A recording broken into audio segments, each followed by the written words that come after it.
Hafta davomida harorat 43 daraja ko'tariladi. Assalomu alaykum aziz muxlis.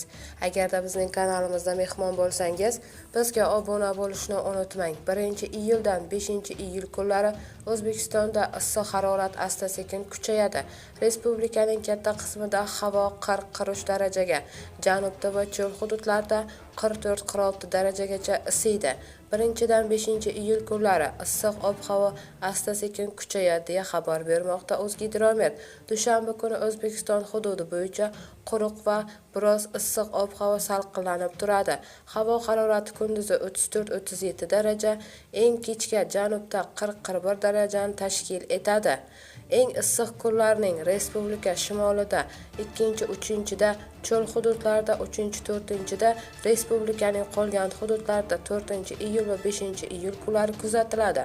Shu kunlarda hududning katta qismida harorat 40-43 daraja, janubda va cho'l hududlarda ba'zi joylarda 44-46 daraja ko'tariladi.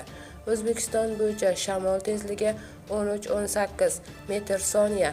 2-4-iyulda shimolda va cho'l hududlarda, 5-iyulda respublika bo'yicha ayrim joylarda, ba'zi joylarda 20-25 metr/soniya kuchayishi, ba'zi joylarda chang to'zonlar bilan kuzatilishi mumkin.